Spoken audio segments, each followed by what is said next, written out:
सत श्री अकाल। न्यूज़ 18 पंजाब हरियाणा हिमाचल देख रहे तमाम दर्शकों का स्वागत है। मैं हां तुहाडे नाल मनप्रीत खुल्लर ते बुलेटिन का आगाज करदे हां अज दी पहली खबर दे नाल।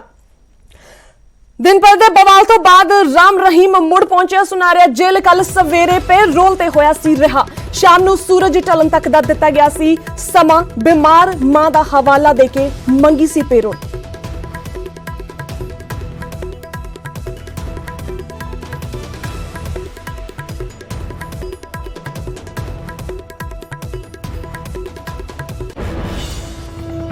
दिन भर दे बवाल तो बाद राम रहीम मुड़ पहुंचा सुनारिया जेल। कल सवेरे पेरोल ते होया सी रिहा।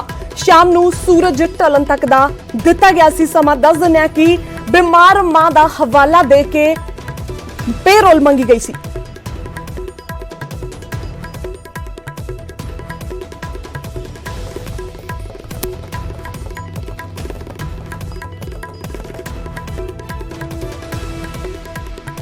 दोबारा बोलूं?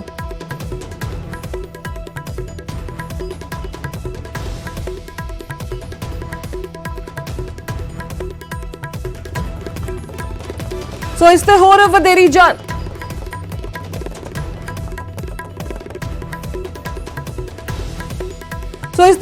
जानकारी दे लई साडे नाल साडे सहयोगी तरिंदर चौधरी रोहतक तो जुड़े ने। सो तरिंदर, की यह पूरा मामला हुण वापस चले गए ने राम रहीम जेल दे विच? देखिए, कल एक दिन के लिए राम रहीम को पैरोल मिली थी। सूर्योदय से लेकर सूर्यास्त तक का वक्त था और उनको वापस से सुनारिया जेल में आना था और कल शाम को ही राम रहीम वापस आ गए थे। उन्होंने जो दलील दी थी वो ये थी कि उनकी मां गंभीर रूप से बीमार है, मां से मिलना है। ये इमरजेंसी पैरोल उनको जेल अधीक्षक की तरफ से मिली थी और वो गुरुग्राम के एक फार्म हाउस में अपनी मां से मिले भी थे और सूर्यास्त से पहले ही, यानी कि सनसेट से पहले ही वो वापस सुनारिया जेल में पहुंच गए थे। इससे पहले भी एक बार राम रहीम गुरुग्राम जा चुके हैं।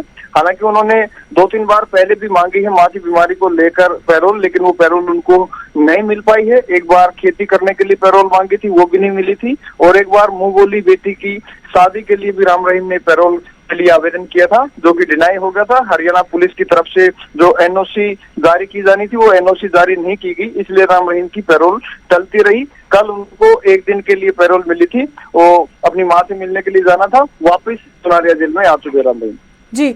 सो बहुत बहुत धन्यवाद साडे नाल खास तौर ते जुड़न दे लई और नाल ही इस खबर ते होर वधेरे जानकारी दे लई साडे नाल साडे सहयोगी धर्मवीर शर्मा भी जुड़ चुके ने गुरुग्राम तो।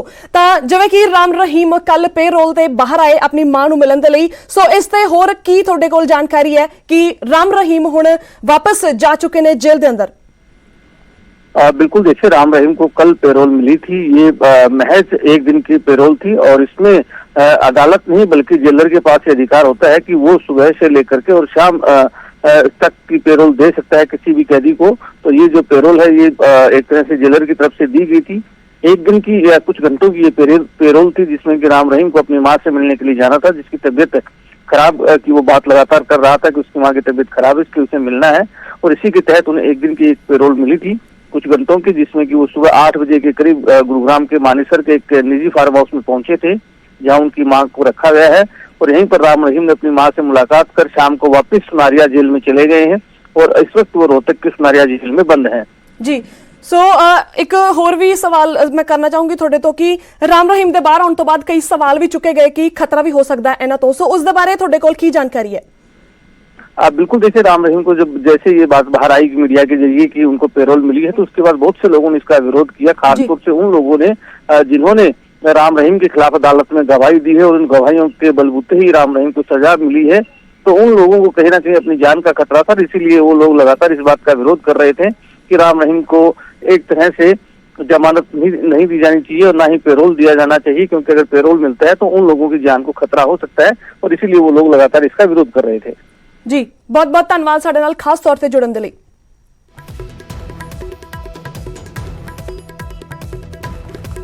हुण रुक कर लेने अगली खबर दे वाल। फरीदकोट अदालत ने बरगाड़ी बेदबी मामले च गिरफ्तार 6 डेरा प्रेमियों का पुलिस रिमांड होर वधा दिता है। फरीदकोट अदालत ने मुलजमां का 4 दिन का होर रिमांड वधाया। कोरोना की वजह नाल 3 मुलजम नहीं होए पेश, पर पेशी के दौरान सिख जथेबंदियां ने किया विरोध। ਐਪਲੀਕੇਸ਼ਨ ਸਿਟ ਆਫੀਸ਼ਲ ਦੇ ਅਗੇਂਸਟ ਪਾਈ ਹੈ ਮਾਨਯੋਗ ਅਦਾਲਤ ਵਿੱਚ ਵੀ ਇਹ 4 ਦਿਨ ਇਹ ਦੋਸ਼ੀ ਤਿੰਨੇ ਦੋਸ਼ੀ ਜਿੰਨੀ ਦੇਰ ਪੁਲਿਸ ਹਿਰਾਸਤ ਵਿੱਚ ਰਹੇ ਆ ਹੋਰ ਕੋਈ ਤਫਤੀਸ਼ ਤਾਂ ਬਿਲਕੁਲ ਨਹੀਂ ਹੋਈ। ਸਿਰਫ ਉਹ 4 ਦਿਨ ਇਹਨਾਂ ਨੂੰ ਹੀ ਡਰਾਉਂਦੇ ਧਮਕਾਉਂਦੇ ਰਹੇ ਆ ਸਿਟ ਆਫੀਸ਼ਲ ਵਾਲੇ ਵੀ ਅਸੀਂ ਹੋਰ ਤਾਂ ਕੁਝ ਕਰਨਾ ਨਹੀਂਗਾ, ਜਾਂ ਤਾਂ ਤੁਸੀਂ ਆਪਦੇ ਆਪ ਹੀ ਇਸ ਕੇਸ ਦਾ ਜੋ ਵਾਕਿਆ ਹੈ ਉਹਦਾ ਜੁਰਮ ਕਬੂਲ ਕਰ ਲਓ, ਨਹੀਂ ਤਾਂ ਅਸੀਂ ਤੁਹਾਨੂੰ ਬਹੁਤ ਤੁਹਾਡੇ ਤੇ ਜ਼ੁਲਮ ਢਾਵਾਂਗੇ। ਤੁਹਾਡਾ ਹਸ਼ਰ ਵੀ ਉਸੇ ਤਰ੍ਹਾਂ ਹੀ ਹੋਊਗਾ ਜਿਵੇਂ ਮਹਿੰਦਰਪਾਲ ਬਿੱਟੂ ਕੋਟਪੁਰੇ ਵਾਲੇ ਦਾ ਹੋਇਆ ਸੀ। ਔਰ ਅੱਜ ਇਸ ਸੰਬੰਧੀ ਜਦੋਂ ਮਾਨਯੋਗ ਅਦਾਲਤ ਨੂੰ ਅਸੀਂ ਦਰਖਾਸਤ ਦਿੱਤੀ ਤਾਂ ਉਹ ਮਾਨਯੋਗ ਅਦਾਲਤ ਨੇ ਇਸ ਦਰਖਾਸਤ ਦੇ ਜਵਾਬ ਵਾਸਤੇ ਵੀ ਸੋਮਵਾਰ 24 ਤਰੀਕ ਮੁਕਰਰ ਕੀਤੀ ਹੈ।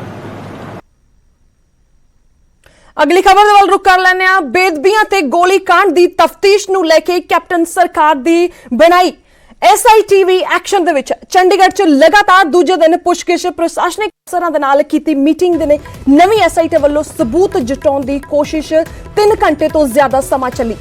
ਪੁੱਛਗਿੱਛ ਮੌਕੇ ਵਾਲੀ ਜਗ੍ਹਾ ਜਲਦ ਜਾਵੇਗੀ। SIT ਵੀਰਵਾਰ ਨੂੰ ਗਵਾਹਾਂ ਤੋਂ ਪੁੱਛਗਿੱਛ ਕੀਤੀ, ਸ਼ੁੱਕਰਵਾਰ ਨੂੰ ਪ੍ਰਸ਼ਾਸਨਿਕ ਅਫਸਰਾਂ ਤੋਂ ਵੀ ਪੁੱਛਗਿੱਛ ਕੀਤੀ।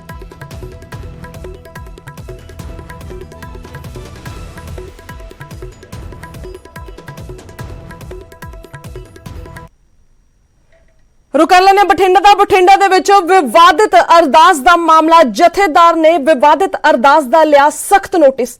सरकार सख्त कार्रवाई करे, जथेदार दा कहना है। पर उधर SC कमीशन ने ग्रंथी ते FIR ते सवाल चुके। सिर्फ दलित होने करके मामला दर्ज किया गया। सरकार ਨੂੰ ਅਸੀਂ ਇਹ ਕਹਿਣਾ ਚਾਹੁੰਦੇ ਹਾਂ ਕਿ ਇਸ ਨੂੰ ਜਿਹੜਾ गिरफ्तार करके ਤੇ ਇਹਨੂੰ ਸਿੱਖਾਂ ਦੇ ਪਿੱਛੇ ਸੁੱਟਿਆ ਜਾਏ, ਸਖਤ ਇਹਨੂੰ ਸਜ਼ਾ ਦਿੱਤੀ ਜਾਏ। एक किस्म का इस वालों पंजाब का माहौल जोड़ा है वो खराब करने का यत्न किया गया है। पंजाब की शांति को इन्हें अग लाने का जोड़ा यत्न किया है। इस किस्म दी मनमती कार्रवाइयां करके ਇਹਦੀ इस अरदास के नाल ਜਾਂ गलत ਜਿਹੜੇ शब्द ने बोले ने ਉਹਦੇ ਨਾਲ ਸਮੁੱਚੇ ਸਿੱਖਾਂ ਦੇ ਹਿਰਦੇ ਜਿਹੜੇ ਨੇ ਉਹ ਬਲੂੰਦਰੇ ਗਏ ਨੇ। पंजाब सरकार सख्त तो सख्त इस ਜਿਹੜਾ ਸੋ ਕਾਲ ਦੇ ਜਿਹੜਾ ਬਾਬਾ ਇਹਦੇ ਤੇ ਕਾਰਵਾਈ। सरकार कौन होगी, पुलिस कौन है? पुलिस ਦੇ ਮਾਮਲੇ 'ਚ ਦਾਖਲਾ ਅੰਦਾਜ਼ੀ ਨਹੀਂ ਸੀ। ਅਗਰ ਇਹਦੇ ਤੇ ਕਿਸੇ ਨੇ ਕਰਨਾ ਸੀ ਤੇ ਜਥੇਦਾਰ ਆਣ ਕੇ ਕਰਦਾ। ਅਗਰ ਕਿਸੇ ਨੇ ਕਰਨਾ ਸੀ ਆਪਣੀ ਧਾਰਮਿਕ ਮਰਿਆਦਾਵਾਂ ਦੇ ਨਾਲ ਕਰਦੇ। ਉਹਨਾਂ ਦੀ ਕੋਈ ਗੱਲ ਸੀਗੀ ਕਿ ਵੀ ਉਹਨਾਂ ਨੇ ਰਾਜਨੀਤਿਕ ਕੋਈ ਗੱਲਾਂ ਕਹੀਆਂ, ਪਰ ਫਿਰ ਵੀ ਐਸੀ ਕਿਤੇ ਗੱਲ ਨਹੀਂ ਸੀਗੀ ਕਿ ਜਿੱਥੇ ਅਸੀਂ ਇਸ ਤਰ੍ਹਾਂ ਦੀਆਂ ਗੱਲਾਂ ਕਰੀਏ ਜਿੱਦਾਂ ਦੀਆਂ ਉਹਦੇ ਤੇ FIR ਕੀਤੀ ਜਾਂ ਉਹਦੇ ਤੇ ਇੰਨੀ ਛੇਤੀ ਗ੍ਰਿਫਤਾਰੀ ਕੀਤੀ। ਔਰ ਵੀਡੀਓ ਵੀ ਇਹ ਅੱਜ ਦੀ ਨਹੀਂ ਜਾਂ ਕੱਲ੍ਹ ਦੀ ਨਹੀਂ ਹੈ, ਪੁਰਾਣੀ ਹੈ। ਔਰ ਇਹ ਅੱਜ ਜਦੋਂ ਆਖਰੀ ਉਹਨੇ ਕੀਤੀ ਮੋਦੀ ਜੀ ਦਾ ਨਾਂ ਲੈ ਦਿੱਤਾ ਔਰ ਉਹਦੇ 'ਚ ਅਨੁਸੂਚਿਤ ਜਾਤੀ ਦੇ ਲੋਕਾਂ ਦਾ ਵੀ ਅੱਗੇ ਭਵਿੱਖ ਦੇ ਵਿੱਚ ਉਹ ਵੀ ਮੁੱਖ ਮੰਤਰੀ ਕੋਈ ਬਣੇ। ਔਰ ਉਹਨਾਂ ਨੇ ਤਾਂ ਇਹ ਕਿਹਾ ਕਿ ਸਾਡਾ ਕੋਈ ਮਜ਼ਹਬੀ ਸਿੰਘ ਗੁਰਸਿੱਖ ਬਣੇ। ਉਹਨੇ ਕਿਸੇ ਨਾਂ ਦਾ ਨਾਂ ਨਹੀਂ ਲਿਆ, ਉਹਨੇ ਗੁਰਸਿੱਖ ਦੀ ਗੱਲ ਕੀਤੀ ਹੈ। ਤਾਂ ਫਿਰ ਇਹਦੇ 'ਤੇ ਇਤਰਾਜ਼ ਕਿਉਂ ਆ? ਸੋ ਮੈਂ ਕਹਿੰਦਾ ਕਿ FIR ਗਲਤ ਹੋਈ ਆ। ਉਹਦੇ 'ਤੇ ਕੋਈ ਵੀ ਜਿਹੜਾ ਵੀ ਕਾਨੂੰਨੀ ਮਰਿਆਦਾ ਵਿੱਚ ਰਹਿ ਕੇ ਜੋ ਵੀ ਐਕਸ਼ਨ ਲੈਣਾ ਹੋਵੇਗਾ ਲਾਂਗੇ।